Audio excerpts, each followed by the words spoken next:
We had an item that was held and by Councillor Nussbaum. And so he has had his questions answered, so we can approve that. That was the part lot control and road opening applications, part of 300 Goulburn Forest Road. We had the motion that Vice Chair Tierney moved. And does everybody remember what the motion was? Refresher. Okay, we'll refresh.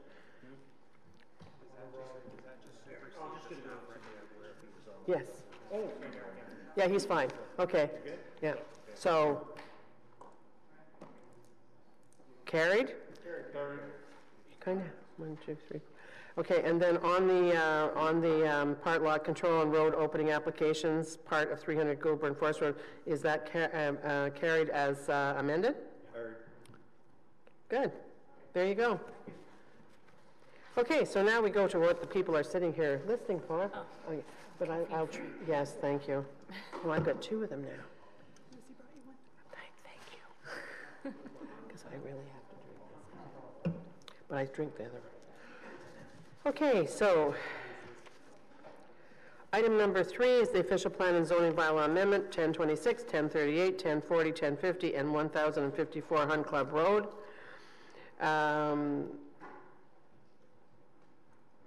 Right off the bat, we're not having a presentation. The planner on this file is Jean-Charles Renaud, and he's accompanied by his boss, Don Herwire. And we have 2 motions that are going to come on this, and I think we should just put them on the table right now. The first one is the one that Vice Chair Tierney. This is Vice Chair Tierney. You have a motion on Hunt Club on minimum rear yard setback. Yes, Madam Chair. Just give me one quick second, if I could.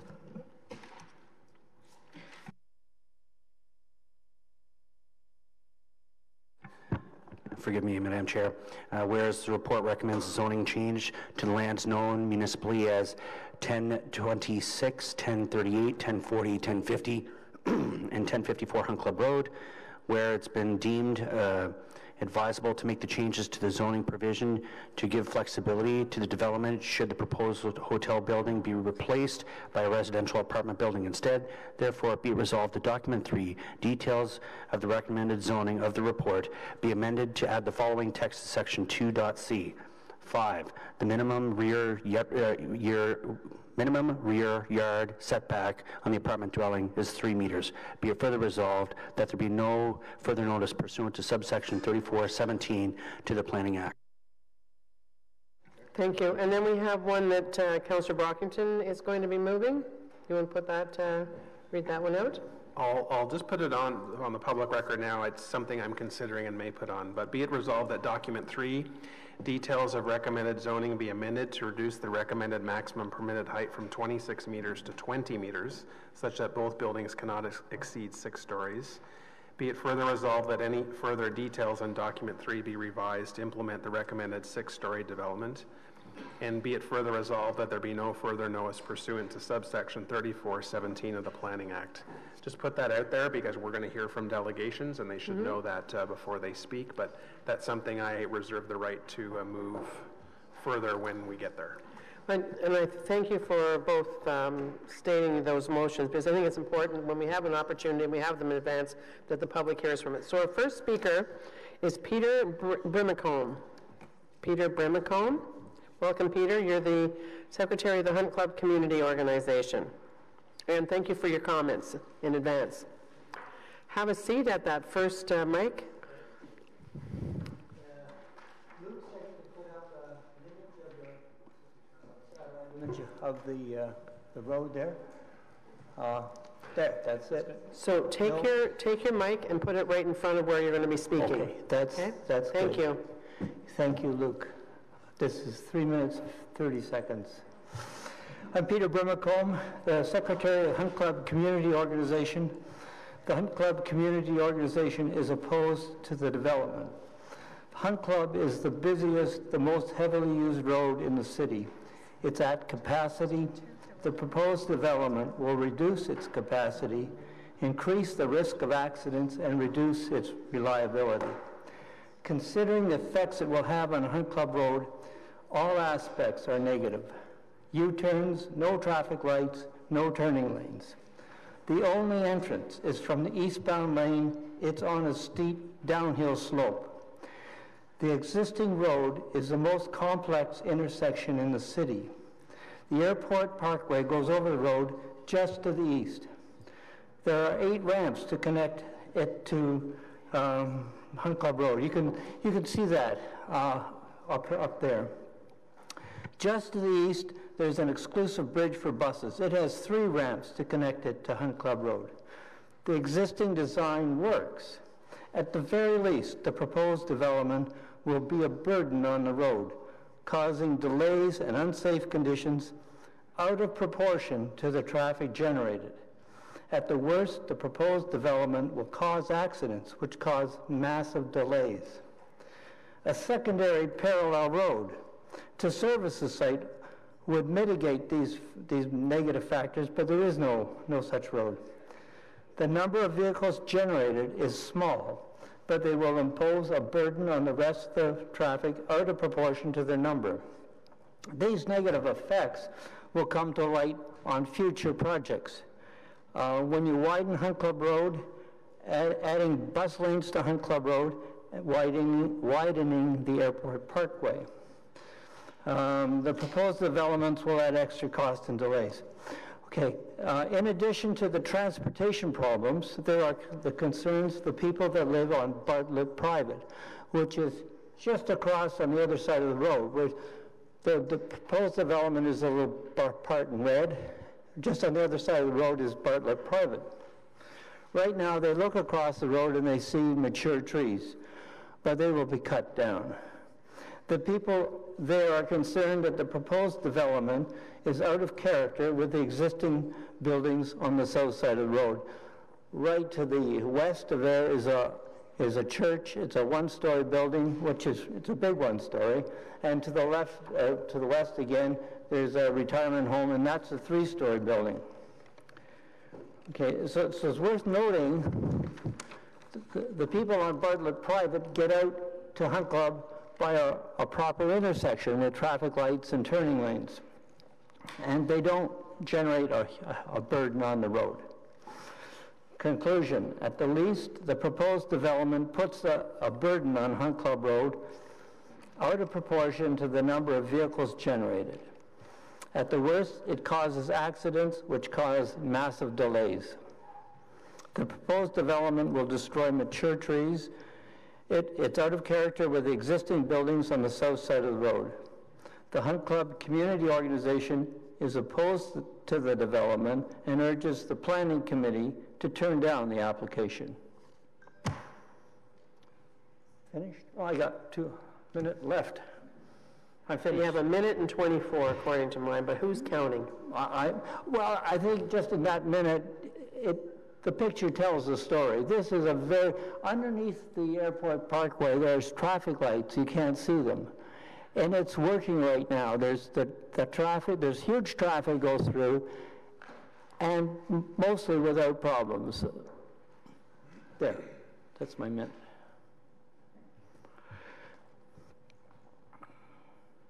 Done. Thank you. Question, Councillor Leeper? Just a quick question. How do residents of Bartlett get out? Okay, across the road, that's Bartlett Private. You can kind of see it's right there. They'll go out on Pattermead, which is going straight north, and then they have to go west on Plant, where I live. Then you can't quite see it. Then they go to McCarthy, and there's a proper intersection with traffic lights and turning lanes. And now you can see it. So it's a proper intersection, and then they're not generating problems with the road. Okay, thank you.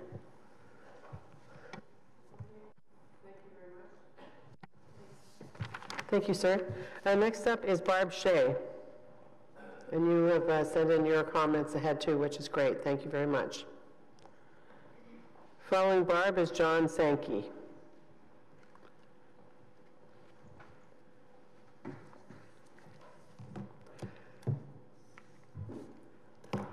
Have you been here before? I have not. I didn't think you had. That's why I asked you. Yeah. So I'll just tell you 5 minutes and try to speak directly and then just pretend we're not here. We'll just be listening. Well, that's easier said than done. My name is Barb Shea.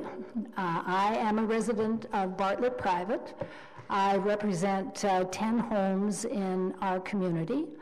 We are what I would call RIMBYs. What we're looking for is reasonableness in our backyard. I have learned a lot about land use planning since this application came into being, and I've done my best. I did send you in some information before the weekend, and what I tried to do is pay attention to what land use planning is all about and what your roles and responsibilities are. And so what I've tried to do is point to places where I think there is discretion and there is you have an opportunity to make some decisions. We have 4 things that we'd like you to consider. One is consider the height of the proposed development. The height that is recommended under OPA 150, which I understand is not yet in full effect, but is 6 stories within 800 meters of any rapid transit outlet or hub. That's where this development would be, and yet this request is for 8 stories. So if OPA 150 should come into effect, all other buildings would be 6.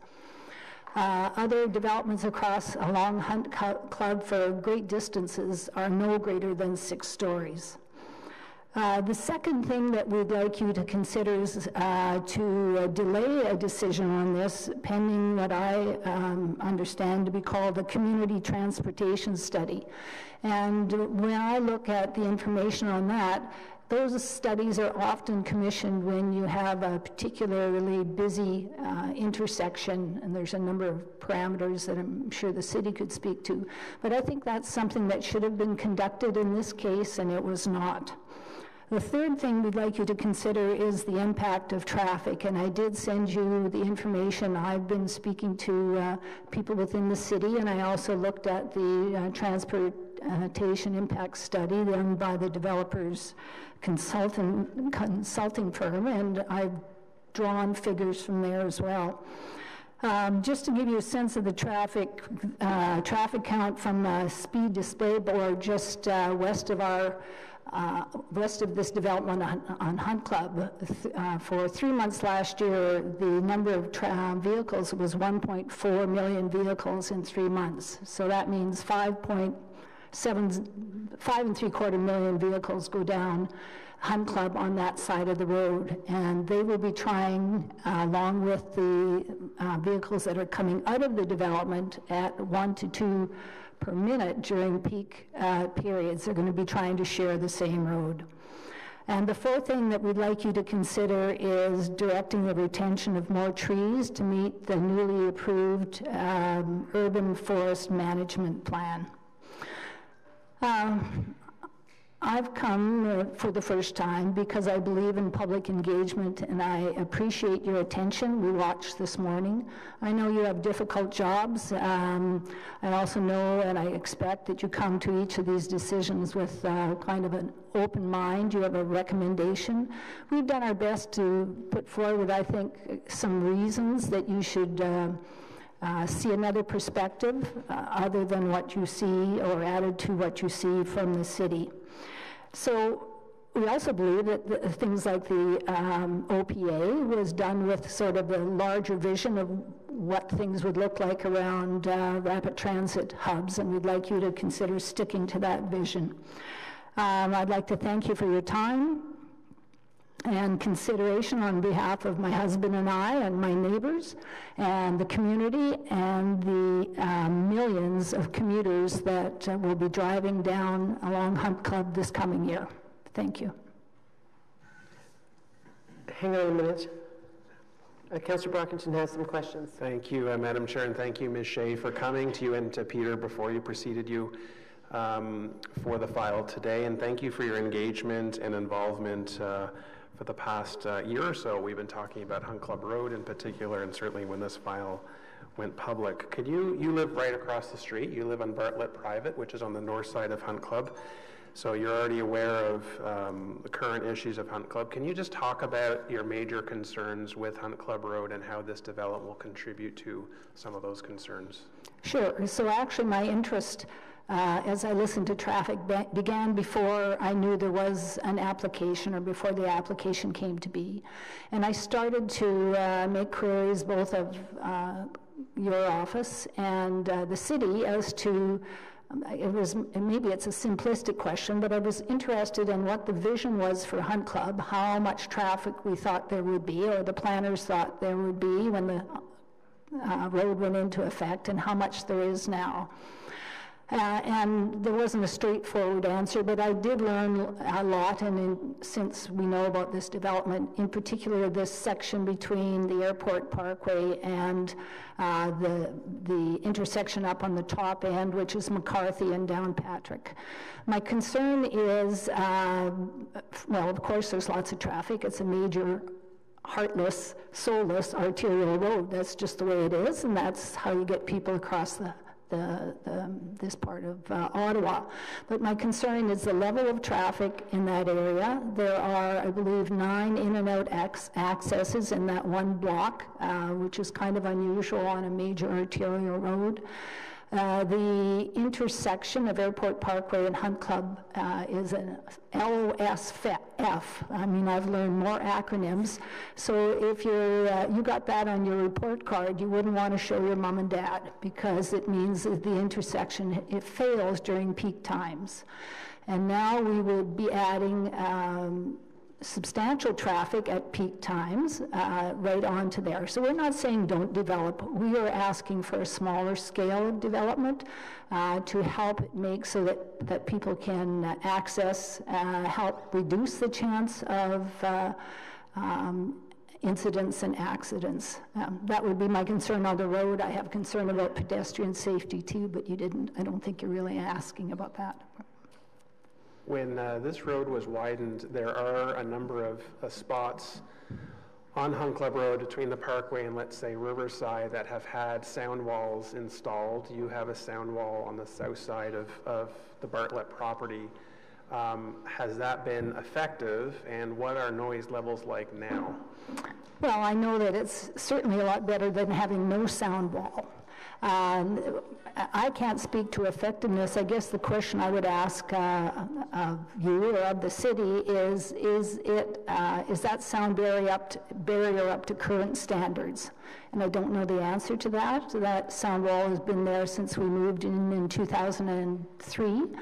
I have no idea if there are new standards for noise abatement, but if there are, I think it would be appreciated if it's possible to look at it, because we know that intersection is now carrying more, the V to C ratio is exceeded.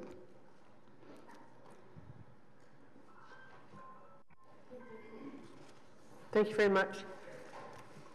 John Sankey, followed by Mildred Beachy. John's not here. Was he here this morning? Okay, but we do have comments from him that we received previously. Mildred Beachy, and following Mildred is Paul Norris.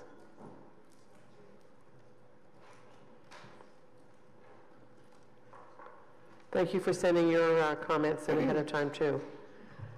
Thank you. So Ms. Beachy, you have 5 minutes. Thank you. I am as well a homeowner on Bartlett Private, directly across from Claridge proposed development. I'm appealing this recommendation based solely on a principle of common sense. Also, my experience living in this community and walking the proposed site. I am baffled, absolutely baffled, as to why planning has recommended the approval of this application. Claridge is asking not for 5, not for 10% of a variance, but a whopping 58% on 2/3 of the property and 39% on the remainder. It is expected that the Planning Committee act on behalf of concerned current residents and make decisions based not only on the facts, all of the numerous reports, but also on some common sense. You need to pay very close attention to the presentations given here today and give a little more weight to what we have to say in person from our experience. It's the policy of the Planning Committee to equally weigh oral and written presentations. I'm here today to emphasize that unless you have stood on this property, you are not getting a full picture of the traffic fiasco that happens every day on Hunt Club Road. Traffic reports on a spring day from a non-resident cannot possibly convey the immense traffic consisting of tanker trucks, transport trucks, emergency vehicles, delivery trucks, city buses, vans, all at the rate of a total of 35,000 vehicles past my backyard in a day. The computer-generated shadowing report does not convey the loss of privacy, as well as sunshine, which I welcome during the darkest days of winter, despite what planning dismisses as minimal. Yes, Bartlett Private is homeowners, 25 homes, and we are opposing a multi-million-dollar development of 280 units. I do welcome positive change.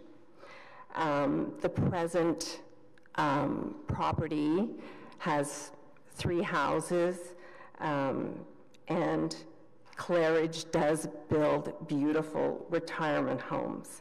And what a beautiful view they will have out the back end onto NCC property. But now, just to get a little more bang for Claridge's buck, they want to put in a hotel. And today we learn we're going to be blindsided, oh, maybe not a hotel, but an apartment building. Who would want to raise their children in an apartment building at such a busy, busy intersection? In the mock-up diagram that Fontaine has proposed, it paints a beautiful picture of a retirement home with exaggerated green spaces and no vehicles present. Compatibility, which is the ability to exist or live together in harmony, is constantly referred to in government policy and planning department references. This is not harmony. Significant impacts on the current flow of traffic on Hunt Club are dismissed, yet Claridge has recently agreed to reduce the hotel, or excuse me, maybe the apartment building, as a positive impact on the site's transportation needs and impacts. So they recognize 1 story, we're asking for at least 2 stories reduction. Planning's response to too many hotels and retirement homes is dismissed as not relevant. Yet policy clearly states compatibility of existing buildings, environment, and roadways is to be considered. Claridge is proposing a positive pedestrian experience. How is that possible? Hunt Club is a treacherous, busy, smog-filled arterial roadway. Period. No one wants to walk along it. Thank you. Thank you. Hang on. No, I don't have any questions, but I have a question of staff while we're talking about the hotel switch. So you can go back and take your seat because I don't see anybody asking questions. But thank you very much. So my question is this. It is a last minute change that maybe they may want to, instead of the hotel, have an apartment. So I have a couple of questions. Number 1, the transportation study that was done, would that have to be redone based on the fact of a different use? Madam Chair, the current transportation study would need to be reviewed if the site plan control application would be modified in order to reflect an apartment building if that were the case. It's not expected that there would be any concerns related to that, as the traffic impact would be less for an apartment dwelling than for a hotel. Probably the pedestrian numbers might change, however. So I'm not done yet. And so my other question would be, what would the normal process be? I mean, today we have an application before us, and you know everybody on the planning committee has read the report. I don't know when everybody found out about the change to possibly to open it up in case they wanted to do something else. But what would normally be if we were to support this today, and then they decided to change? In a year or 2 years, or whatever the market will bear is what we're talking about. What would the process then be? Be rezoning? As currently proposed, under the GM zone, an apartment would be permitted. Committee has the ability to restrict that today, but in terms of the impacts, it would require a site plan application, full traffic study. The setback would be different too. The setback in the bylaw is different for a residential building than a hotel building. That's correct, and that's why the applicant has raised this issue. And so that would be, but in that case, for a setback, would it be deemed to be, able to take it to the Committee of Adjustment as opposed to a full planning process for the setback? That's a possibility, Madam Chair. There is as you know, a restriction under Bill 73 in terms of variances for a 2-year period, though. Okay. All right, interesting. Councillor Deans? Thanks, Madam Chair. Well, Councillor Brockington and I hosted 2 public meetings, and certainly the issues around transportation and access and egress to that site and the impact on Hunt Club Road was central to the concern of the community. One of the things that the transportation planners that were hired by the applicant told the community is that the hotel use doesn't have peak time traffic to the same extent as other uses would, and that Hunt Club Road is failing at peak times. So presumably, if you're now changing to an apartment, you would need to, why would we agree today to make that change when neither of the councillors involved in this have heard about it before today? Our communities have been told that Hunt Club Road is failing at peak hours and that the hotel use was not a peak hour thing, but apartment clearly is. People go to work in the morning, come back at night. That's peak hours. So, I feel like this is bait and switch on planning day, and I have a real problem with that. So, is it possible to separate these applications and address the retirement residents today and have them come back when they decide what they're going to do with the other part of the site?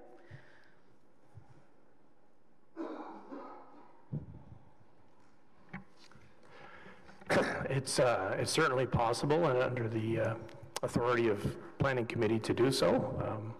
I can't speak for the applicant's opinion on that, of course. From a legal perspective, Ms. Santa? May I ask to have the question repeated, Madam Chair? So what's happening is Councillor Deans asked if it would be possible to deal with a part of the application today, that being the part that they're sure of, which is the retirement home, and have the other piece come back when they make a decision on whether or not they want it to be a hotel or an apartment building. That would require a motion, Madam Chair, to split the recommendation. Nope.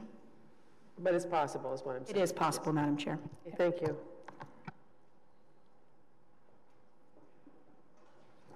Or we have a motion. It's going to take a motion to add it, so you can just vote down the motion, which has the same effect, right? So anybody else have any questions at this, yes, of staff?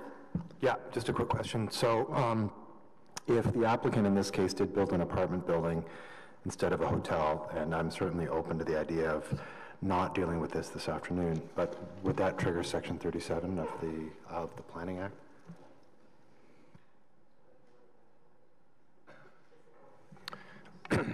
My gut is telling me it would not trigger. We could confirm that, though. Yeah, It's highly unlikely because it is. I mean, Well, it's right now that would R1. I'd be getting section 37 soon with the applications I have coming in, and I'm not going to, and that's a huge difference in height. So we Well, need sure, a legal. you can confirm that. It would Yeah. be great to know. Well, we'll need a legal opinion on that. Madam Chair, Section 37 proposal would be something that would need to be discussed with planning staff as to whether or not it would be applicable on the site. However, it is noted that we are only talking about 2 stories. Thank you. Councillor Brockington? So just, first of all, to clarify, I was informed about the intent of the applicant today, just like everyone else. There was no advance knowledge. Secondly, my interpretation is the applicant wants to keep their options open, that it is not a statement that they are building an apartment, but they want to keep that as a possibility. And I think it's prudent to look at those traffic studies before making a decision. So if it was the will of this committee to put that piece of this land on hold and deal with the retirement residents, I would certainly support that if that was the will. Or, as I said, you can just vote down the application, the motion that Vice Chair Tierney moved with regard to the setback. Right? Has the same effect.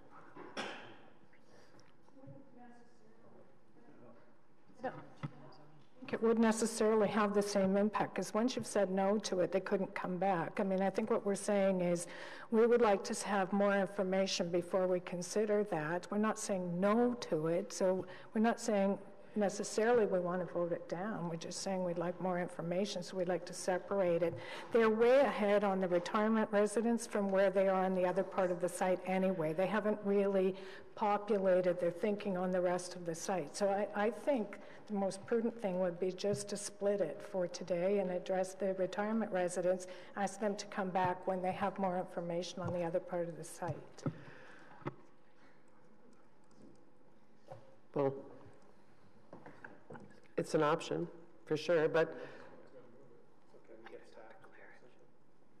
I'm not going to get staff to draft it yet. I want staff to comment on what the work that they've done so far on this. If the thought about the apartment building as opposed to the hotel, when the representatives who are here come up to speak and we ask them, I mean, the thing is, the application before us is for a hotel and for the retirement. Okay, it's not for an apartment building, so it's pretty easy to deal with that. You just don't allow the apartment building. You can even have a motion that speaks to that. What would be your best recommendation, Mr. Herwire? Madam Chair, if committee were directing such, the details of the recommended zoning would have to be amended to restrict the use to the seniors' retirement residence, take away the hotel and apartment uses. Okay, I don't know that that's an objective that the 2 local councillors want, but I mean, it's just one of those things that again has kind of clouded the what we're talking about today. Did you have something to say, Steve? Councillor Blake? I don't know if there's urgency in approving this today, but given this last minute and there's some confusion, can it wait 2 weeks and come back next meeting? I'd hate to have the members of the public have to come back again, but if it avoids contentious ongoing thing in the neighborhood and then an OMB appeal, it might be better to just take 2 weeks.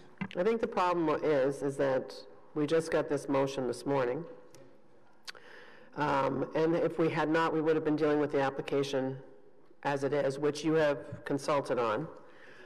But to delay it by 2 weeks for what? You're not going to go out and consult again because you'd be consulting on the same thing unless they're adding a new use. And that would be entirely up to the applicant changing it, right? So I don't know that that would be the result we want. But let's go on with some more of these. Yes? If I could articulate perhaps a little bit more. It may give the applicant an opportunity to better explain to everyone why the last minute nature, what the options are, et cetera, et cetera, et cetera, as opposed to, coming to committee and getting a motion and then, having to make a split. And they're going to come up and we can ask them that questions. Councillor Hubley. Madam Chair, can we just bring them up and ask the question and get to the chaser?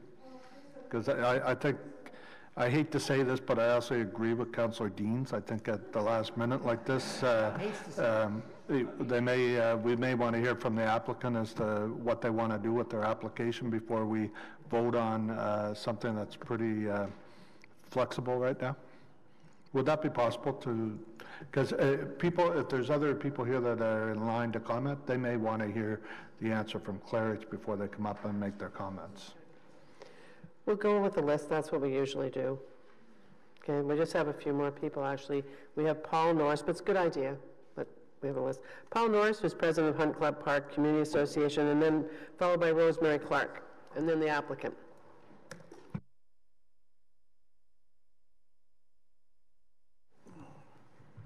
Oh, thank you. You push the button. Thank you. Yeah, Paul Norris from Hunt Club Park Community Association, and I'm also, my in-laws have been at Windsor Park Manor on Hunt Club on Hunt Club near the development for about 7 years. So over the past 7 years, I've driven between 12 to 15 to 20 times, unfortunately, a week to see my in-laws for various illnesses and whatever, during which time I've almost been hit by a bus, on a weekly basis, almost hit by a bus.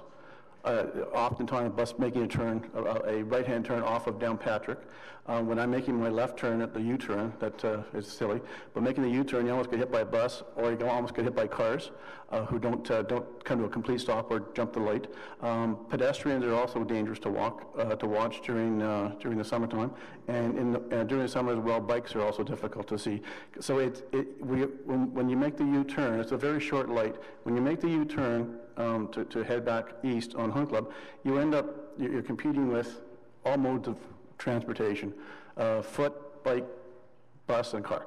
And it's dangerous. So my suggestion would be, can we maybe staff or somebody make the arrow, turn arrow longer, give people more opportunity to do it.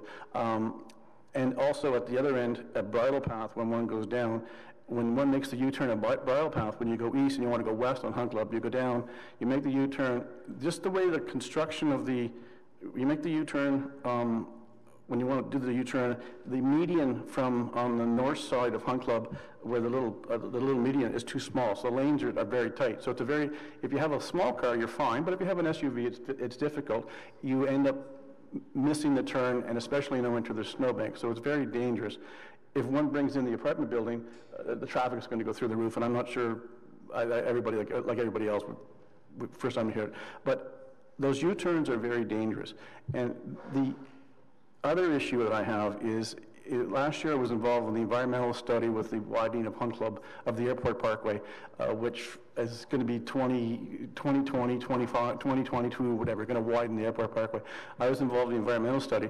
They had a study of the intersection at Hunt Club and the Airport Parkway, and it was it went on the west side of the Airport Parkway.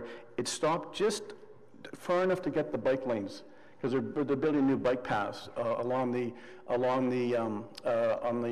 west side of the Airport Parkway. So there's a new bike path structure coming in, and it's going to be at grade.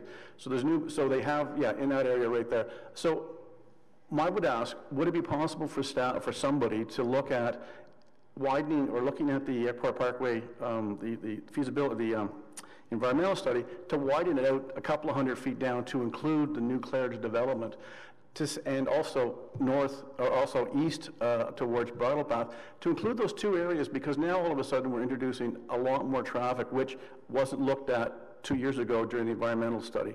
So my question again to whoever would be, can somebody expand that study by a couple of 100 meters east and west to give people, transportation people, a chance to look at it and figure out what it's going to be. And on again, I'll be quiet after this, the U-turns are the most dangerous part of my drive to see my in-laws. My mother-in-law now, my father-in-law passed away. But it's dangerous.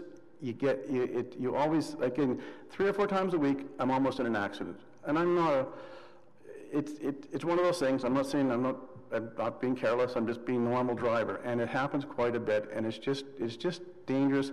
And I don't think it's a smart way to plan. When they built Hunt Club Road, I don't think they planned to have every intersection having U-turns. And that's my thought for the day. Well, thank you, sir.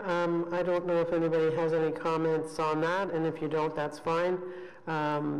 perhaps the applicant does, they have their transportation consultant is going to be coming up. Yeah, can somebody address how do we get the address on the environmental study for the Airport Parkway expansion, and that, who can address that? Can staff look at that to figure out and give an extra couple hundred meters east and west? Colin? Yes, I'm with Transportation Services, and that's something that we'll look at as part of the detailed design process as this environmental assessment moves into the design phase. So I can get further information from you right now outside the meeting, and then I'll follow up with the design team. Okay. Thank you very much. Thanks for being here. Rosemary Clark.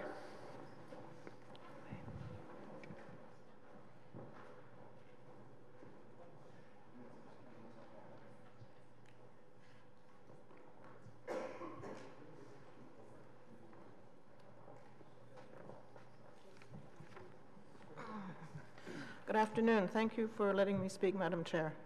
My name is Rosemary Clark. Can you hear me? No, it'll be really helpful if you just pull, it's quite flexible, and pull it, there you go. All right, better. Perfect. My name is Rosemary Clark. My husband and I purchased our home on Bartlett Private when Hunt Club was already a 4-lane arterial road. I too am opposed to the proposed development in its present form. I have attended meetings that have provided input to the city on this subject and now wish to add my own perspective. Hunt Club Road has always been busy, and traffic has increased significantly over its whole length since the opening of the new access point to Highway 417 at the east end of Hunt Club Road, despite assurances that the increased traffic would be limited to the stretch between Hawthorne Road and Bank Street. This is a given and will only intensify as housing developments such as Findlay Creek and Riverside South continue to increase in scope. Delaying the widening of the Airport Parkway yet again will only compound the issue. Like it or not, Ottawa has a hub and spoke model for its major roadways. The limitations of this profile are well known, especially the constraints it puts on public transit. This is one of the reasons for the high level of use of private vehicles, but as others have already addressed and will address the traffic issues. So I needn't go over that ground again. What I want to address is the impact the proposed development will have on the individual households on Bartlett Private with respect to our ability to be environmentally responsible. Our street has mostly east-west orientation. This means that our roofs face north and south. Our living areas are at the rear of our houses and include large areas of windows. For those of us on the south side of the street, our living areas face Hunt Club Road and the proposed development. We currently benefit from considerable solar gain from those large areas of windows and the proposed development. Oh, sorry, I lost my place. We currently benefit from considerable solar gain from those south-facing windows during the coldest months of the year here on the 45th parallel. 2 8-story buildings will hinder that solar gain just when we need it the most. But my most important objection is that the shadow cast by the 2 proposed buildings will deprive us of the opportunity to reduce our greenhouse gas emissions and our carbon footprints. Let me illustrate what I mean by this. We live in an urban area. Alternative power sources for households are limited. We can't use windmills or heat pumps, but we can use technology such as solar panels. Our roofs cover a large area because the houses are bungalows, built in 2004, which means that many of us will be reshingling our roofs within the next 10 years. This will be the perfect opportunity to adapt our roofs to carry either solar panels or even one of the newest technologies, solar tiles, which combines the functions of solar panels and roof shingles into one integrated unit. Like the panels, solar tiles require exposure to unobstructed sunlight to function well in a Canadian winter. Building 8-story buildings so close to our homes will seriously impede this potential to reduce energy consumption and mitigate environmental damage by shackling us to 20th century heating and technology, which has proven to be such a major contributor to climate change. This is 2018, not 1918. Unfettered growth, whether in industrial infrastructure and output or urban sprawl or urban overdensification, can no longer be considered desirable. There are plenty of new hotels in the area, and none of them exceed the height of 6 stories. Obviously, their builders were satisfied that this was financially viable. There are already many retirement homes, including at least one that is a hotel conversion. There's even a proposal on the books for what amounts to an entire retirement village at Walkley Road and Riverside Drive. How many retirement homes can the population of Ottawa support, given that most of us won't be able to afford them on our retirement income? As others have said, I'm not opposed to change in principle, but let's not maximize tax revenue to the city at the cost of quality of life for the city's residents. The City of Ottawa is a member of Carbon 613, whose stated commitment is, as a Carbon 613 member, the city can continue to demonstrate its commitment to working with stakeholders and community partners to reduce community-wide GHGs. Please don't rubber stamp this proposal. Either refuse it or reduce the height to 6 stories and increase the setback from Hunt Club Road and actually live up to the city's commitment to the environment. Thank you. Thank you. Councillor Dean's question? Just on this whole issue of the site and the height, and because I know you're across the street, one of my constituents said to me the other day, have we taken into account the topography of that site? Because if you imagine just looking at the site now, the Roofmaster building is actually on a hill. On a hill, yes. So when you're talking about setbacks in the site, are you imagining that the new buildings are going to be constructed on the top of the hill? I don't know what the proposed topography is. I'm assuming that they will be leveling a little bit to reduce the slope of the access points from to and from Hunt Club Road. So I don't know how. Okay. I'll follow up with staff. Yes. Thank you. Thank you. Thank you for coming out. Thank you. Okay, now I'm going to ask Stephanie Morris Rashapur and Jennifer LeWong to come forward, please. Jennifer is the transportation consultant, and Stephanie is with FOTAN.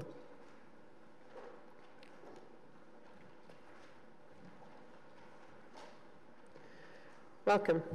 You have 5 minutes, and I'm sure some people will have some questions.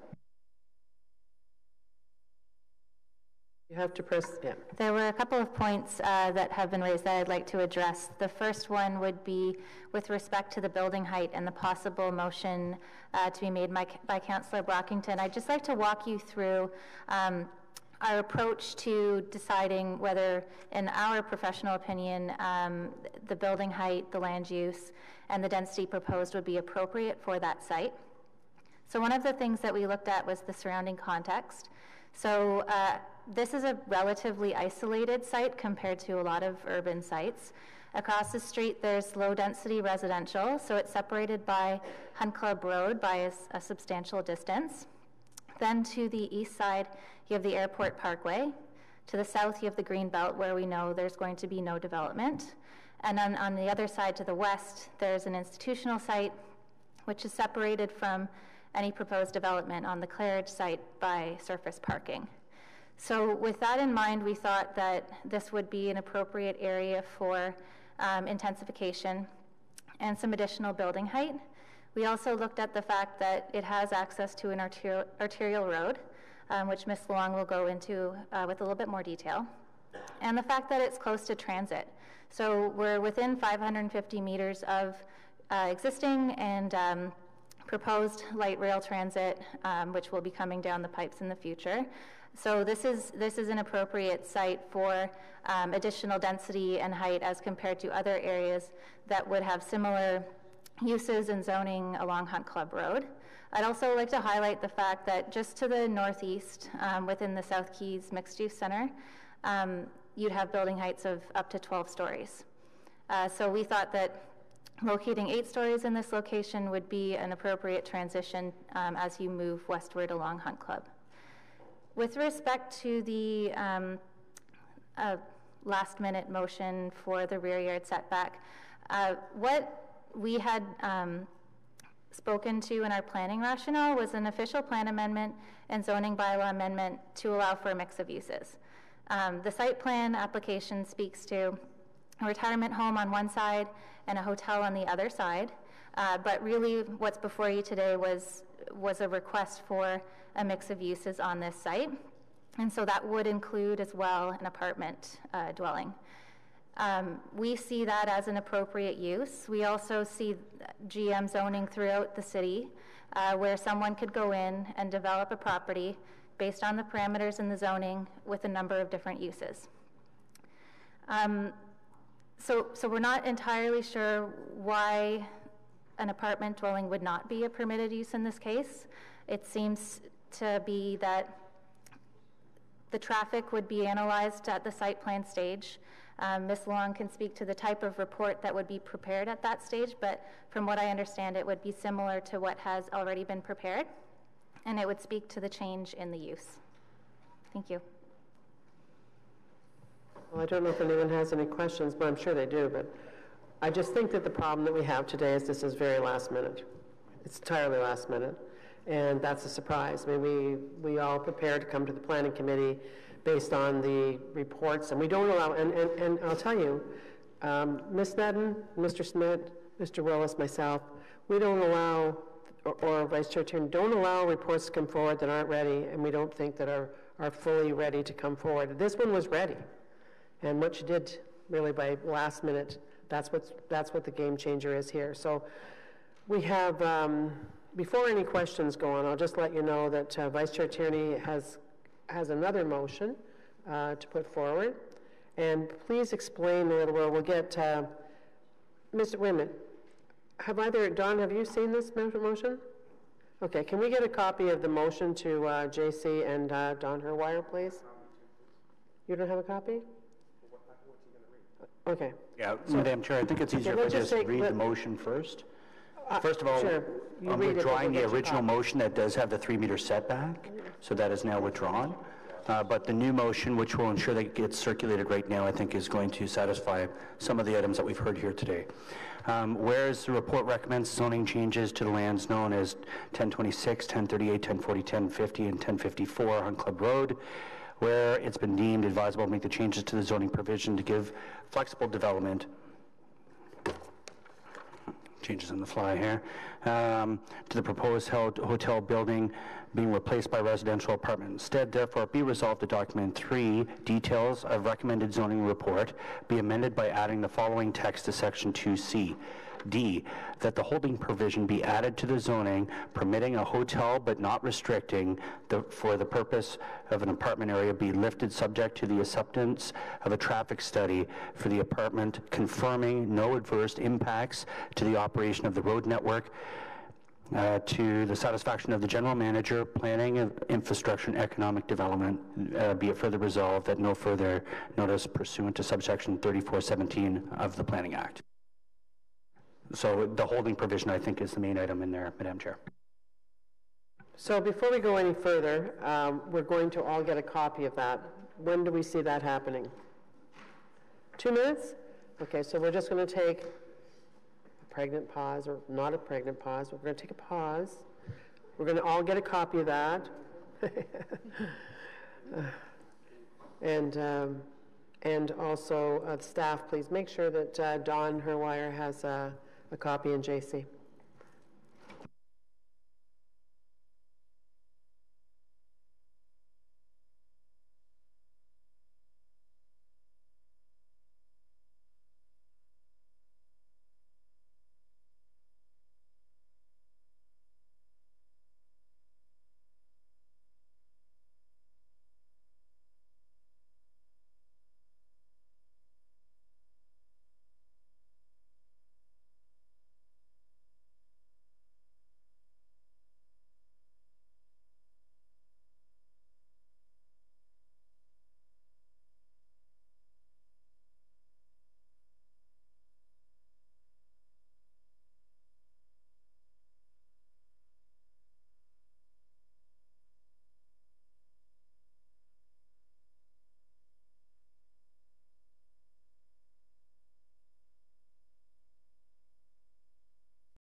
Okay, so everyone has a copy, and Don, when you're ready, I would like you to explain in layman's terms what this means for for everyone up here and everyone in the audience.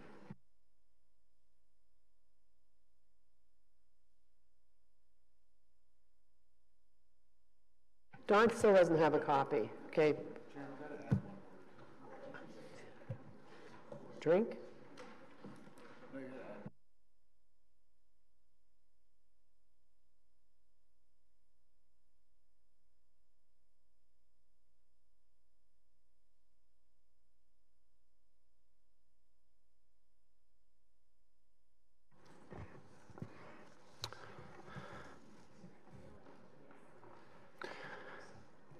So, Madam Chair, as I understand the motion, the holding provision would apply to any residential use on the property, and the condition of that holding would require a traffic study for the apartment use to confirm there's no adverse impact on the road network. So the holding provision would apply to the potential of a dwelling apartment, but not to the seniors project or the hotel use.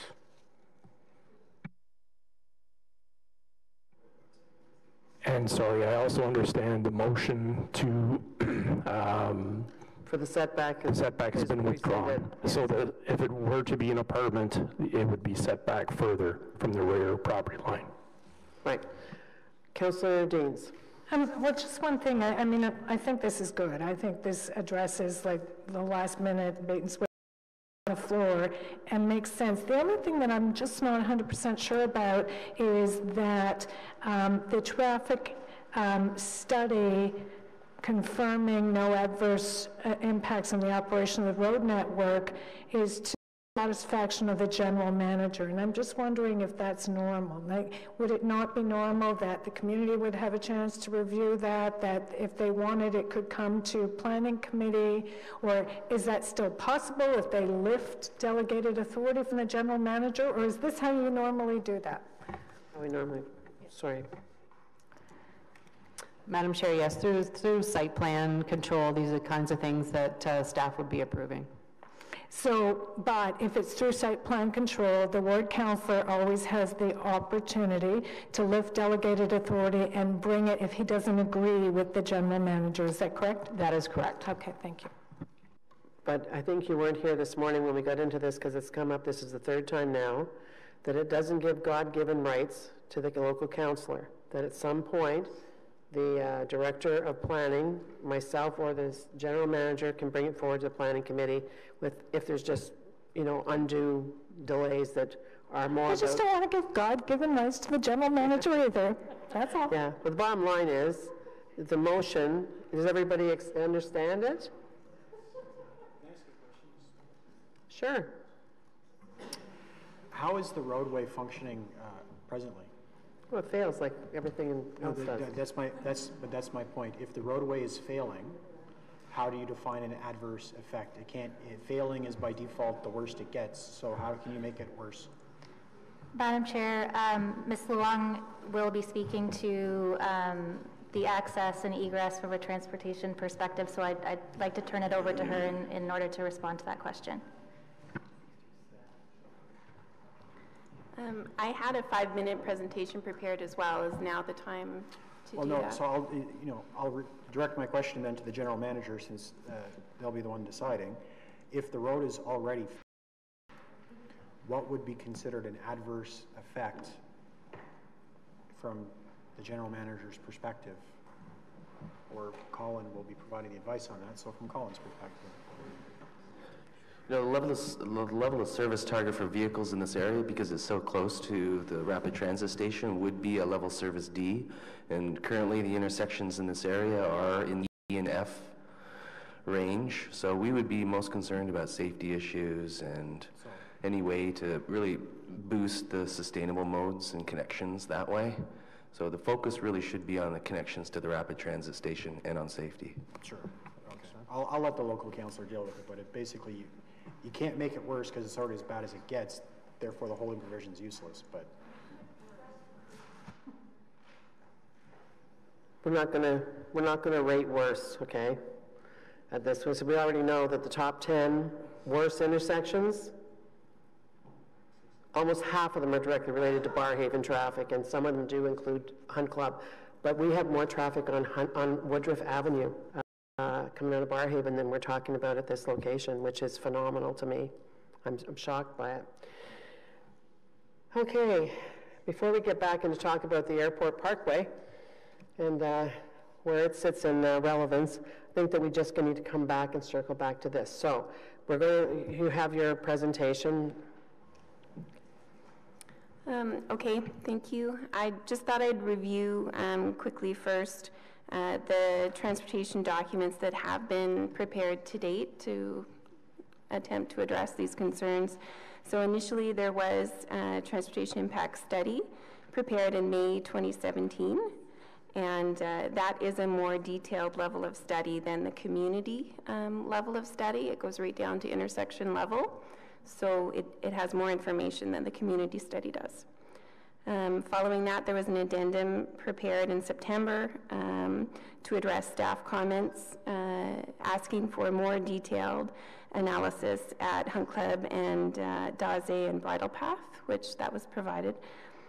Following the second public meeting, there was a request regarding the standard industry rate, trip generation rates that were used in the study for the retirement home. And it was requested that we actually survey the Windsor Park Manor 2 sites over to the west to get actual data to vet the industry standard rate, which we did. And we prepared a memo with the results of that in November. And quickly, the findings were comparable.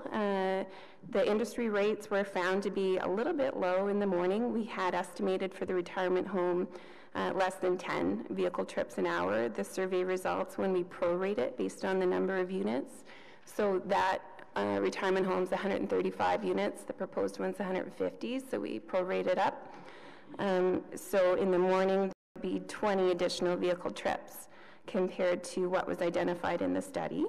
And in the PM, there would be 10 additional trips compared to what the industry rate gives you, so not a huge difference.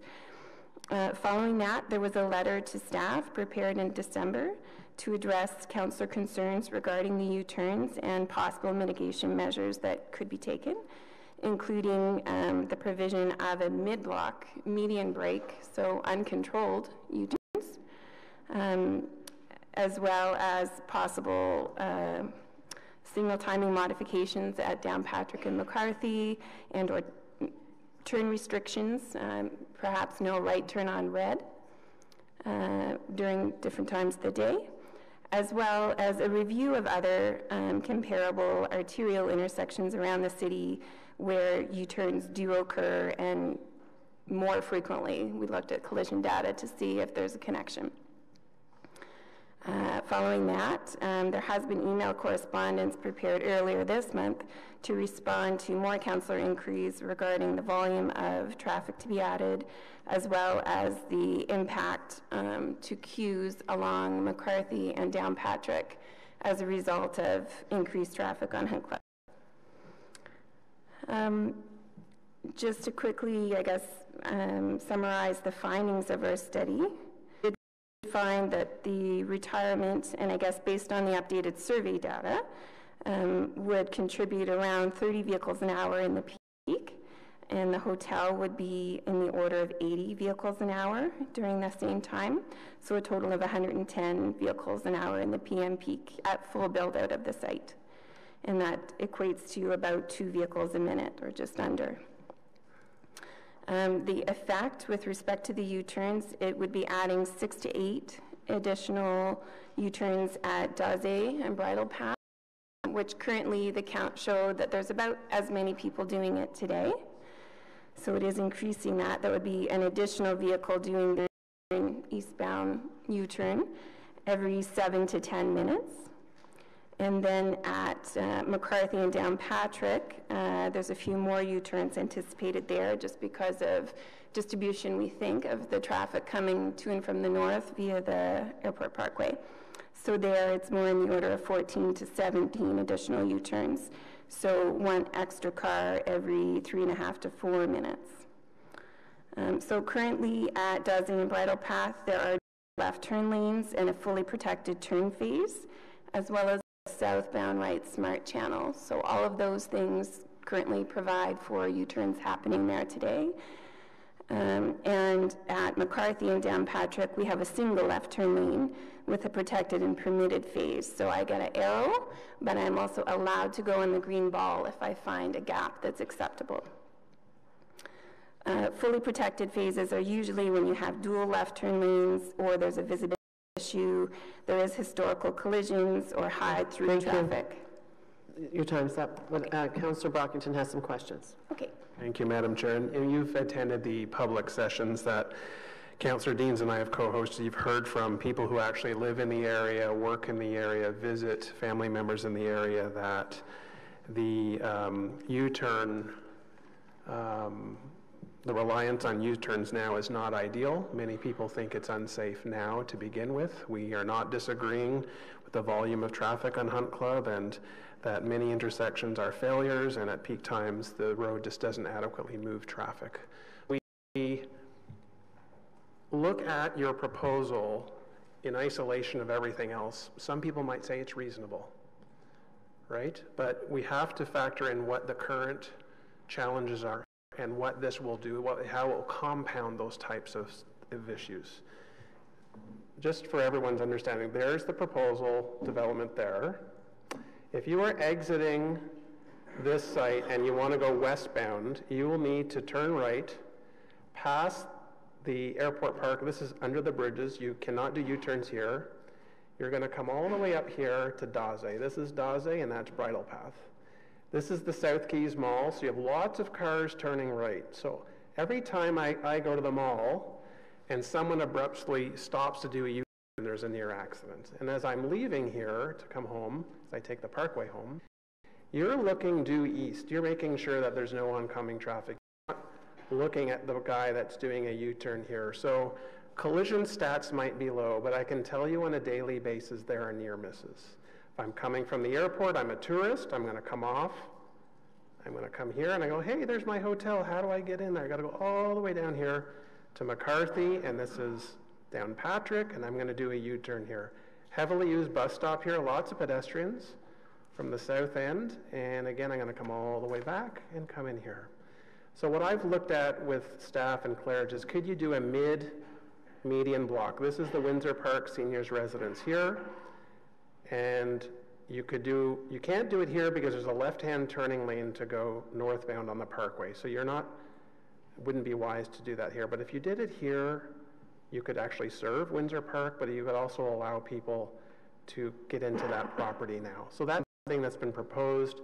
Claridge was not interested in that request, and city staff didn't back up the local councillors on that. So people who live in the community, know the issues here, know that this is a safety issue. So there's some frustration there. So, I mean, what is Claridge willing to do to make this safer? There really hasn't been anything offered from Claridge. There's no cyclists, very few cyclists on Hunt Club because you take your life into your hands, and that's not an exaggeration. Cars go 80, above 80 kilometers an hour, the sheer volume. I cannot in good conscience recommend to my residents to bike on Hunt Club, and you see few pedestrians. Can you imagine senior citizens here trying to get to the Keys malls about here? So you're going to ask seniors to cross Hunt Club and then get up there. There's a bit of a pedestrian path. Just cannot see that happening. And I'll comment in a few minutes about what staff and I are working on to improve safety. But what is Claridge? Claridge comes with city's collision stats and say, well, look, because there are few collisions, therefore it's not unsafe. And I'm saying it is unsafe.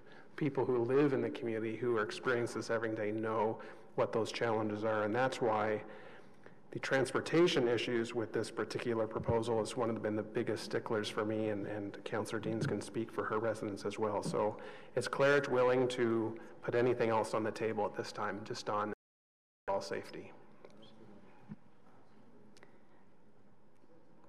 Is that a question that I can respond to? Because I can. Thank you. So regarding the mid-block median break, Claridge has advised us that go ahead with it if that's what makes people happy. We have advised them, don't do it.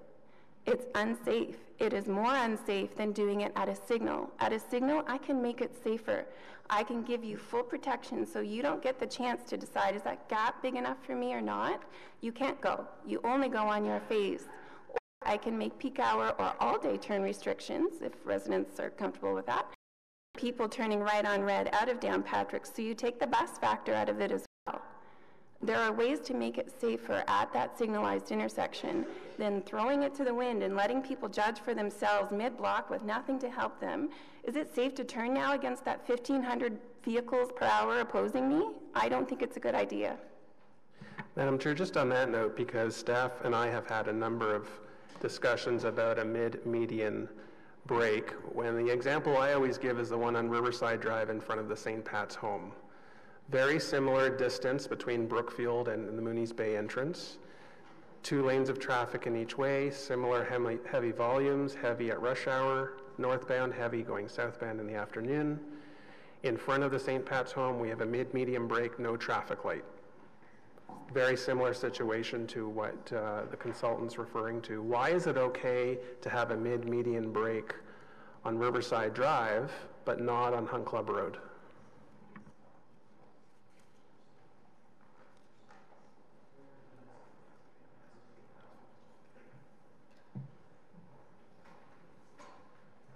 I'm sorry, Councillor, I don't have a specific answer for that. Every location has its specific nuances in terms of sight lines and traffic volumes, so it'd be very difficult at this point to really compare those 2 sites. My ultimate goal is to improve safety for all users. And what I've been told by staff thus far is a mid-median break on Hunt Club would not be as safe as U-turns, where you have pedestrians, where you have cyclists, where you have the bus pulling in to stop, where you have people running to catch the bus, where you have cars. They're both very active intersections. I'm not the expert, but I know what I see and I know what my residents tell me. And I can't see when you have a mid-median break, you're going to have as many variables at play as at those intersections. You're not going to have pedestrians, you're not going to have cyclists. You're going to wait until it's clear to make that turn. People will make that judgment to make that turn. That's what I'm trying to wrestle with is I want to improve overall safety, and we're being told mid-median break here is not safe, but we have them in other places in the city, including other places in the ward. So that's why I asked that question. I think they said they can't answer you. So I know that you do have other things to talk about. Okay. So do you have more questions? Okay. Does anyone have questions for the delegations?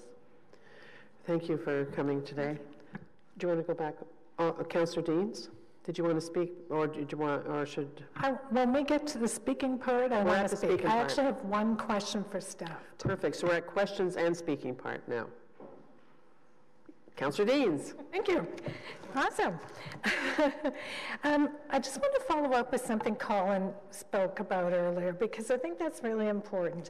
I mean, this whole issue, I understand why the staff are kind of moving toward agreeing to something on this site, because, you know, it's part of our intensification policies and it's a significant site, the significant cross-section of 2 significant roads in the city of Ottawa. So, okay, I can kind of follow that. But what I'm having a lot of trouble following is the safety issue. And in my mind, incrementality is the enemy of good transportation planning, because you hear the women sit here and they just say, well, you know, it only adds 20 cars. Okay, but if you let every single development along Hunt Club Road add more and more and more when it's already failing, and you say, well, you can't deny them because that's a good site, but if we were looking at it all in one day, we would never approve that much because it's a safety issue for our residents. So that is a big problem for me. You don't want to, like, it's the last one in, doesn't want to get bruised more, but wait a second, what about all these residents? We heard in the 2 public meetings from the residents that they're very concerned about safety. And so am I. I'm a daily user of that road. Councillor Brockington did a really good job of describing the challenges at that intersection at Dazé. And that one, when the cars are coming out of the mall, they're not expecting a U-turn. I've seen it firsthand. It's a challenging intersection at best. And we're contemplating allowing 2 8-story buildings, and everyone that's going in the opposite direction to either the right in or right out are going to be doing U-turns on Hunt Club Road, a road that's already failing at peak time. So the question I wanted to ask Colin is, he said, well, because it's already E or F, we would focus on the pedestrian cycling links to the transit. But my goodness, I mean, anybody that knows that section of roadway knows that you're taking your life in your hands going along there. If I'm in the retirement residence, I got a walker. You think I'm going along Hunt Club Road and trying to cross that at the Airport Parkway to get to the transit station? I don't know what you would do other than maybe a pedestrian bridge over Hunt Club Road. And is that what we're talking about? Because if that's what we're talking about, let's talk about it today, because that's a huge cost. And who's going to pay for that? Okay. So I want to know if that's what the safety is. What does that look like? How much is it going to cost, and who's going to pay for it? What, the pedestrian bridge, another pedestrian bridge in this area? Getting pedestrians and cyclists safely to the transit station, because that's what Colin said we would have to focus on. But whether he considers it to be a problem, we didn't hear him say that in the general scope of things. He said, yeah. Madam Chair, there is a new footbridge planned over the Hunt Club Road as part of the Trillium Line extension to be implemented by 2021. Where is that? That's adjacent to the existing rail line that crosses Hunt Club currently. Can you just use that thing to show me where that would be?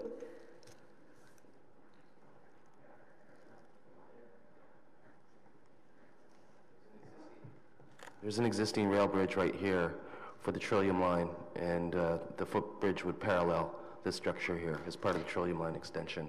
So I would still have to go under the Airport Parkway. That's correct. Yeah. So as part of the transportation analysis, we'd look at the pedestrian levels of service, the corner turning radii, the pedestrian crossing distances, the pavement marking and signage plans, and the basic route to get to that crossing in a safe way. And have you looked at any of those things? There will be a pedestrian safety audit for this location, and that study is being initiated as part of this application. Okay. Presuming that safety audit will make recommendations for how we can safely get our pedestrians and cyclists to that transit station, who has the obligation to pay for those recommendations? Transportation master plan. You know how these things go, Councillor Deans, but go ahead. Yeah, that's correct, Madam Chair. It would be through the development charge funds and as part of the, the capital project as part of the Trillium Line extension. Has a development charge been set up specifically for this purpose, or would it be included in any development charges that are being accrued? Right.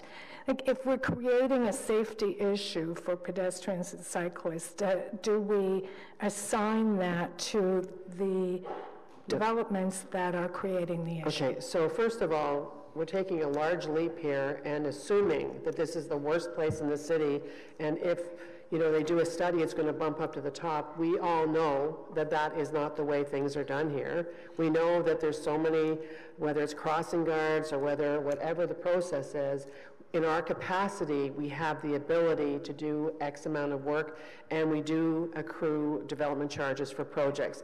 In this case, which is why I asked Councillor Brockington to talk about what measures that Mr. Simpson is alluding to that he's going to talk about, that he has already started, getting ready for transportation master plan and talking specifically about this area for pedestrians. He started that work. He just has chosen not to just kind of torment us and not put it on the table. but he has it. Okay, well, I'm not necessarily assuming it's the worst in the city, but I am assuming that it is bad enough that it needs to be addressed in the interest of the residents that Councillor Brockington and I serve. And I don't think we should be approving things that we sense are unsafe without some sort of a strategy for making them safer than I think they are today. Which I guess kind of brings me to the point. I understand this balance between intensification, infill development, good infill development, but all the other buildings in the area, all the other hotels, and let me tell you, Hunt Club Road is hotels and retirement homes. That's what we got. And we got plenty of them already. They're all 6 stories, so I don't understand the rationale for agreeing to add more when we already have this significant transportation challenge. So can somebody maybe explain, for all of our benefit, why we would go up beyond everything else in the neighborhood?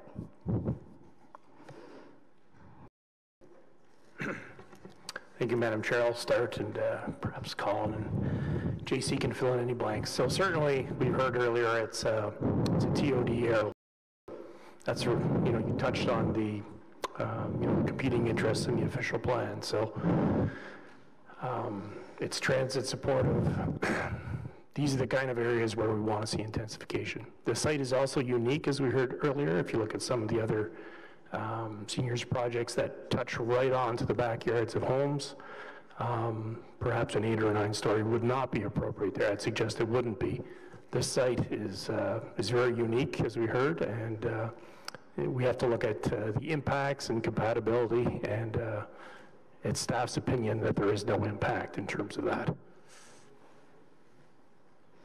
I don't think I really heard the answer to why would they get 2 stories more than all of the other developments we're allowed to have all the way down Hunt Club Road. To some, it's a different site. It's a unique site. And with all due respect, they are, we have had several applications for Bank Street in the recent past, and I'm talking the last where the height has been the height has been higher by 2 stories than on Bank Street than what the community association, et cetera, were anticipating. They have the right to make the application. We have the right to refuse it. Well, Staff have the duty. right. That's why I'm asking, why would we agree to it when Well, that'll be, you don't get to vote on this No, committee, as you no, know, I but do certainly know at that. council, you can choose, as you know, to vote I'm however just you want. right now asking the questions. What's the rationale? Why would we do that when there's already these transportation challenges? I just wanted to ask a question about the topography. Before you do, Ms. Nedden wanted to say something. Madam Chair, just want to reiterate what Mr. Herwire had said, that each and every time that we review an application, we review it on its specific merits. So in some cases, staff may support additional stories, and then there are other cases that don't come to Planning Committee when we don't support it. So there are certain circumstances that staff are always reviewing, and certainly each and every site is viewed under its own merits. Okay. I still don't get the rationale for why in this case, when we had such major challenges on Hunt Club Road, that this would be an appropriate place to give them more density than everybody else got, but whatever. So I just wanted to ask about the topography of the site, because some residents have expressed concern about the height, and when I look at that site, it's got quite a significant grade change on it. So are these buildings going to be built on the top of the hill? Is that going to be all graded out? I was just discussing, Madam Chair, with JC, and there will be some leveling out of the site, just to make it work. We could follow up with specifics in terms of, we don't have the grading plan here with us. Yeah, because the resident that raised this with me said his impression was because of that significant grade, it would actually probably look more like 10 stories than it would 8, because it's going to sit way up on a hill. And I would think for Councillor Brockington's residents, that might even be more of a concern. We'd be pleased to follow up. Again, perhaps the applicant has that information here, but we can certainly obtain that. And just one last thing, and that is Councillor Brockington and I have one little difference of opinion on this, and that is that mid-block access that he suggested. I just can't see how that would be safer. Not that I think that this is safe at all what's being proposed, but I just don't know that a mid-block U-turn with cars coming as fast as they do on Hunt Club would actually be safer. That's it. Thank you. Councillor Brockington? Thank you, Madam Chair, and thank you to members of the committee for interest on this matter, and to staff and the residents of the community who've come out today. Comments before we vote. First of all, the good news, staff will be undertaking a pedestrian safety study of this particular intersection at Hunt Club and the Parkway. They will review data analysis of collision history, speeds. They'll do a site visit, and they'll be making some recommendations. So that is part of the pedestrian and cycling safety initiative, and that I think is good news for the immediate community. Some concerns about noise were raised, many before today's meeting, and we heard from some delegations about noise. Again, a commitment from Mr. that he will work with me and the community to do an updated, he calls it an investigation, but at least a review of current noise levels to make sure that any mitigation in place now is sufficient. So I appreciate that commitment from Colin. Madam Chair, I'm not going to repeat issues I raised with the consultant for Claridge. Certainly my main concern from the beginning was traffic in and out, and certainly it's been said many times about many of the challenges that we have on Hunt Club Road now. People refer to the street in many cases as the Hunt Club Parkway, and you know, my vision or thought Parkway is a scenic route. It's quick to get from point A to point B. There are a few interchanges intersecting that road. That's certainly not the case of Hunt Club anymore. I've lived in this neighborhood my whole life, born and raised in Ottawa, and just like the Airport Parkway, I would go to the Airport Parkway Bridge at Walkley, biking with my dad. We'd stop for a break. I could count one car, wait a few minutes, another car. Now it's a major north-south arterial road, certainly not a parkway. That's just a name and not an actual designation. With the opening access at the 417 in the east, when we've seen the developments along Hunt Club over the years, the commercial developments around Maryville, it has slowed and clogged this major east-west artery in the city, and people in my ward keep saying, Councillor, how are you going to fix the problem? How are you going to fix the Hunt Club Bridge congestion, the congestion on Hunt Club, which starts about 2 in the afternoon, 2:15 in the afternoon now, people going westbound in the ward, and certainly it is a concern, but safety is a #1 concern for us. I think the request by the community to lower the height to 6 is reasonable. You've heard from Councillor Deans about other buildings in the area about 6 stories, and when you factor a lot of the safety issues that we have, that is reasonable. You're not having a strong number of residents come out that says don't support this at all, don't build it. Many people have said publicly they support a reasonable development at this site, that they could accommodate and could welcome something into the neighborhood, but 2 8-story buildings is not something that the community has embraced, and that's why you see a motion here, a reasonable motion to at 6, which again is consistent with what we see in the immediate community. There are other things we'll work with staff with a site plan. Trees, Madam Chair, I'll just comment publicly, major issue as well, and there has been a greater commitment by Claridge to retain more trees on site with the site plan with staff to ensure that they follow through on that commitment. I promised a colleague I wouldn't ask a question, but just one question of clarification. It's been noted in the staff report that we could make some changes to the traffic light patterns at McCarthy, Downpatrick, and Hunt Club, that if people are going to do U-turns on the western side, we can maybe put a right-hand turn restriction on red to improve overall safety. Are those types of changes basically more or less cost neutral or very low cost, and who would be responsible if there was a cost? Madam Chair, that would be something we'd look through the detailed design process for the road modifications and pavement marking and signage plan. It would be at the cost of the applicant doesn't seem very difficult in my mind. Okay, so if this goes through, I do believe that would make that intersection safer if this proceeds, and I will be following through with staff on that. So, Madam Chair, I am putting my motion on the floor about the height reduction to 6 stories that was introduced when we first debated this, so I would like the committee to make a decision on that, and I appreciate, again, the debate and discussion that we've had on this item. Thank you. Thanks very much, Councillor Brockington. So we have, Vice has moved a motion. He's taken one back. He has the motion with the holding provision. Do you want to just read the therefore so that we all remember? Again? All right. Therefore, be resolved that document 3 details of the recommended zoning of the report be amended to add the following text to section 2C, that the holding provision be added to the zoning permitting a hotel but restricting the residential use for the proposed apartment area to be lifted subject to the acceptance of a traffic study for the confirming no adverse impacts on the operation of the road network to the satisfaction of the manager of planning, infrastructure, and economic development. Be it further resolved that there be no further notice pursuant to subsection 3417 of the Planning Act. All right, so on that motion, is that carried? Carried. Okay, now on Councillor Brockington's motion on the height reduction from 8 to 6. No? I think we've talked about it enough, so do the therefore be it resolved. Okay. Just to remind community. Unless you want to, I mean, it's up to you, but I think I think everyone's clear what the motion is? Yep. Okay. Well, I am. I don't know if somebody else wants to hear it. No, just do the tail end of it.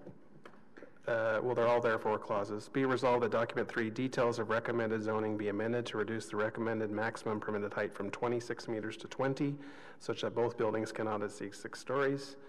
Further, any further details in document 3 be revised to implement the recommended 6-story development, and be it further resolved that there be no further notice pursuant to subsection 3417 of the Planning Act.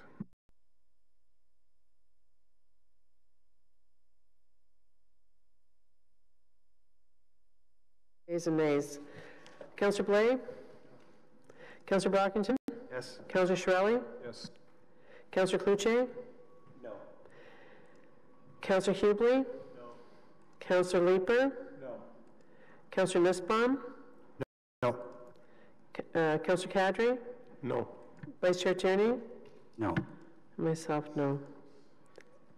That is 8 to 2. Okay, so on the report as amended? Carried? Dissent noted by Councillor Brockington. Okay, thank you. Thanks everybody for coming. This is going to be going forward to council next week, week after? Next week. Huh? Next week. That's it, next week. Next week. Wow. Okay, so we have one item left. It's on Councillor Vice Chair Tierney. Pull out your your motion. Your motion on the inclusionary zoning, the referral from this committee to council.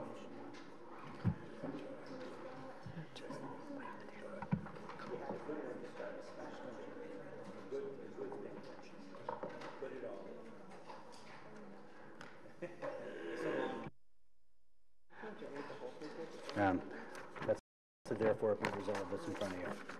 All right. Therefore, be it resolved that council approve the comments to the Ontario Ministry of Municipal Affairs and Housing on its proposed regulations on inclusionary zoning as described below, and further detailed in staff technical submission set out in Appendix A of this motion. A, that the regulation include a companion inclusionary zoning regulation addressing rental housing. B, that the province of Ontario recognize the current municipal investments and incentives for affordable housing and reconsider the requirements for municipalities to offset the 40% of the cost through the specific incentives, as it would impede the current programs municipalities are offering. C, that the province of Ontario provide the funding to municipalities, to offset the cost of implementing the regulations. And D, that the municipal decision-making be predicted in key provisions such as unit set-aside rates, offset replacement restrictions, and the equity sharing models, and be it further resolved that Council direct the City Clerk and the Solicitor to forward a letter to the Ontario Ministry of Municipal Affairs and Housing with a copy of this motion and the staff tactical submissions attached as Appendix A for their information and consideration. Be it further resolved that Council direct the General Manager of Planning, Infrastructure and Economic Development or his designate to follow up with the Ministry on the additional procedural and technical concerns, to continue to work with the Ministry to communicate possible impacts and to incorporate considerations of the new legislation on the inclusionary zoning of any relevant upcoming studies and reviews, including the R4 review and preparations for the next official plan, and the report out to the Planning Committee and Council as appropriate.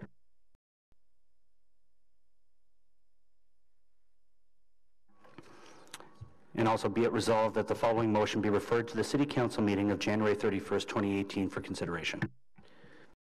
Great. So, and just to remind you, February 1st, I think we have to have an opinion, or we should have opinion, to the province, and that's our first opportunity as a council. So on the referral, okay, thank you very much. Any notices of motion? How about inquiries? Why am I on this? Okay, we're adjourned, and the next meeting is February the 13th.